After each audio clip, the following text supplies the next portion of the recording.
हरिओम। नमस्कार मित्रों, प्रणाम। जय श्री राम, जय बद्री केदार, जय हनुमान। मित्रों, एक बार पुनः आपका स्वागत कर रहा हूं अपने इस ज्योतिष कार्यक्रम में, जहां पर कि मैं आपको ज्योतिष से संबंधित, अध्यात्म से संबंधित और जीवन में घटित होने वाली घटनाओं के बारे में महत्वपूर्ण जानकारियां उपलब्ध कराता हूं।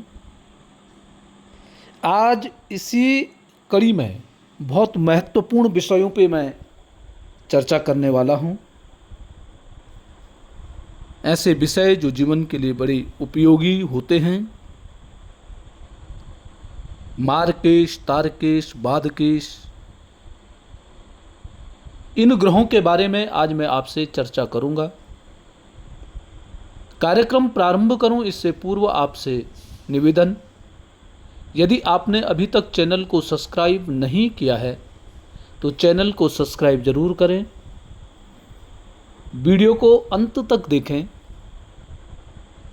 और यदि ठीक आपको लगती है तो वीडियो को अन्य लोगों तक भी भेजें। इसके लिए वीडियो को शेयर करना है। साथ में मित्रों, लाइक और कमेंट के माध्यम से आप वीडियो का समर्थन, सहयोग कर सकते हैं। तो मित्रों, आओ चर्चा करें ऐसे ग्रहों के बारे में कि जो ग्रह, जिन ग्रहों की हम अनदेखी करके तो बहुत ही पश्चाताप हमें होता है। ऐसे ग्रह जिनको हमें बिल्कुल भी अनदेखा नहीं करना चाहिए, उनके विषय में आओ आज चर्चा करते हैं। अब वो ग्रह कौन हैं? उनमें सबसे पहले आता है केतु ग्रह के। मित्रों, जन्म कुंडली में केतु ग्रह एक ऐसा ग्रह होता है जिसको अक्सर सामान्यतः लिया जाता है, उस पर बहुत विशेष चर्चाएं नहीं होती है, परंतु केतु ग्रह सबसे खतरनाक ग्रह होता है जन्म कुंडली का। कब?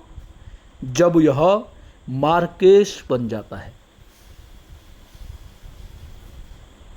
यदि केतु जन्म कुंडली में मार्केश बना हुआ है तो यह प्राण तक ले लेता है। केतु से बड़ा मार्केश कोई नहीं है। जिनकी जन्म कुंडली में केतु मार्केश है, ऐसे व्यक्तियों को बहुत सावधानी पूर्वक अपना जीवन यापन करना चाहिए। केतु की दशा आती है, अंतर दशा, प्रत्यंतर दशा केतु की आती है। इससे पूर्व भी आपको सचेत रहने की आवश्यकता है।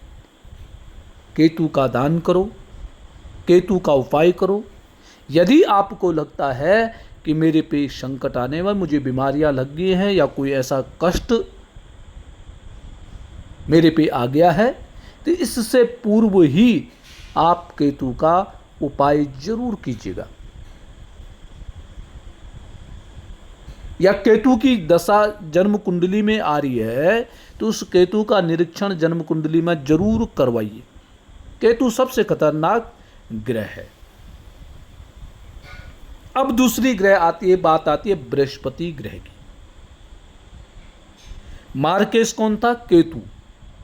अब दूसरा ग्रह आता है जो तार करने वाला है, पार करने वाला है, जो तरता है, तराता है, ऐसा ग्रह है बृहस्पति। यदि जन्म कुंडली में बृहस्पति ग्रह हमारा ठीक स्थिति में है, जैसे लग्न में जिन व्यक्तियों के जन्म कुंडली के लग्न में बृहस्पति ग्रह बैठा हुआ है, उनके जीवन में कई प्रकार के संकट आएंगे, बड़े बड़े संकट आएंगे, बड़े बड़े कष्ट आएंगे। परंतु एक बृहस्पति ग्रह ऐसा है, वह सब चीजों से आपको पार कर देगा। तो बृहस्पति से बड़ा तारकेश कोई नहीं है जो अंत तक बचाने की कोशिश करता है। तो जिनकी जन्म कुंडली में बृहस्पति ग्रह ठीक स्थिति में है, अच्छी स्थिति में है, वो प्रयोग भी कर सकते हैं। आप देख भी सकते हैं बड़े बड़े संकट जीवन में आते हैं, परंतु अंत में उन संकटों से व्यक्ति पार हो जाता है। वो केवल किसके कारण? बृहस्पति ग्रह के कारण। तो बृहस्पति से बड़ा तारकेश कोई नहीं है। इसलिए बृहस्पति आपके जन्म कुंडली में ठीक स्थिति में होना अति आवश्यक है। जिनके नहीं हैं, अब जिनकी जन्म कुंडली में बृहस्पति ग्रह ठीक स्थिति में नहीं है, उनके लिए यह है कि बृहस्पति ग्रह के उपाय आप कर सकते हैं। और बृहस्पति ग्रह के उपाय कैसे करने हैं? अपने से बड़ों का सत्कार, आदर, सम्मान करना है। जीवन में याद रखना है कि हम अपने से बड़ों के मन को किसी भी प्रकार की ठेस न पहुंचाएं, उनको दुखी न करें। आदर सत्कार करें अपने से बड़ों की। अपने से बड़े क्या बोल रहे हैं, उनकी वाणी पे गौर करना है, उनकी बातों को गौर करना है, उनकी बातों को अपने जीवन में उतारने की कोशिश करनी है, जिनका बृहस्पति ठीक नहीं है।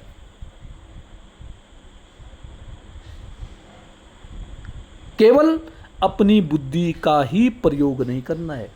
दूसरा क्या बोल रहा है, दूसरा क्या चाहता है, उस पर भी थोड़ा सा आपको गहन चिंतन विचार करना पड़ेगा। अब तीसरा ग्रह आता है शनि। शनि से बड़ा बादकेश कोई नहीं है, जो कार्यों में बाधा उत्पन्न कर देता है। शनि यदि जन्म कुंडली में आपका खराब स्थिति में है और शनि की दशा चल रही है, शनि की अंतर्दशा प्रत्यंतर दशा चल रही है, शनि की 7.5 इत्यादि चल रही है, तो आपके कार्यों में बाधा उत्पन्न जरूर होगी।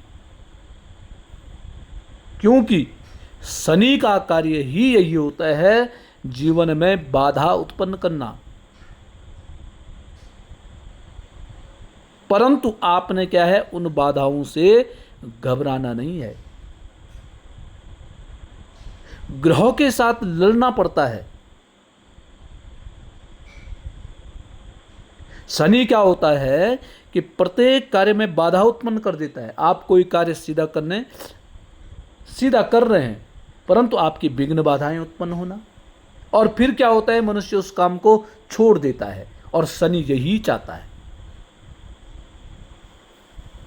शनि बाधा उत्पन्न करता है इसलिए कि ये व्यक्ति ये कठिन कार्य न करे। और यदि आपने उस समय धैर्य का, साहस का परिचय दिया,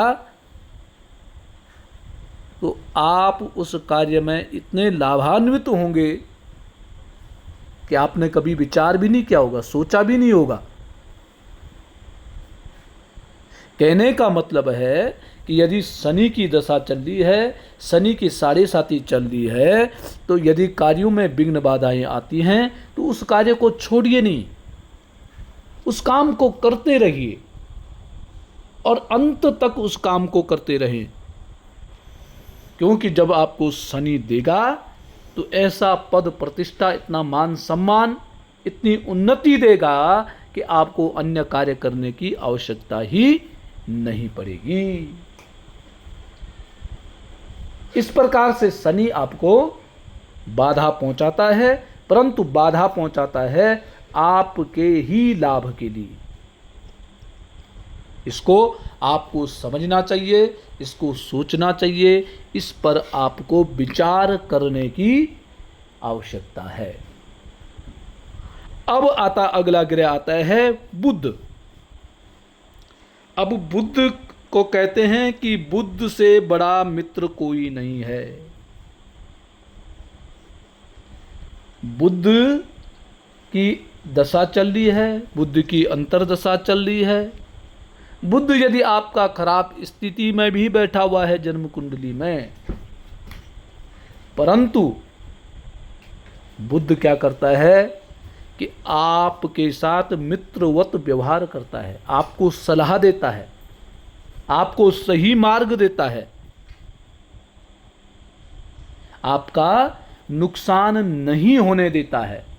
परंतु इसके लिए क्या है कि आपको समझने की आवश्यकता है, आपको समझने की आवश्यकता है, आपको मानने की आवश्यकता है। बुद्ध की दशा चल रही है, बुद्ध आपका खराब स्थिति में है, कोई आपको सलाह दे रहा है, उस सलाह को मानना चाहिए। कोई आपको गलत मार्ग पे जाने से रोक रहा है, तो उसका अनुसरण करने की आपको आवश्यकता है। तो इन सब चीजों को आपको ग्रहण करना चाहिए और मुख्यतः इन 4 ग्रहों को समझने की बहुत आवश्यकता है। केतु मार्केश है, तो पहले से ही सचेत रहने की आवश्यकता है। बृहस्पति यदि ठीक स्थिति में है तो उसको समझने की आवश्यकता है। शनि बाधा पहुंचा रहा है, बार बार कार्यों में बाधा पहुंच रहा है, तो इसका मतलब शनि कुछ आपको देने वाला है। आप धैर्यपूर्वक, साहसपूर्वक उसका सामना कीजिए। बुद्ध की दशा अंतरदशा में कोई बार बार आपको सलाह दे रहा है, तो उसकी सलाह को मानने की आपको आवश्यकता है। यदि सब इन प्रकार के आप चलते हैं तो निश्चित ही आप अपने जीवन में सफल हो पाएंगे। तो मित्रों, ये थी आज की जानकारी। आज के लिए बस इतना ही। कल पुनः किसी नई जानकारी के साथ आपके सामने पुनः प्रस्तुत होऊंगा। तब तक के लिए नमस्कार, प्रणाम, जय श्री राम, जय बद्री केदार, जय हनुमान।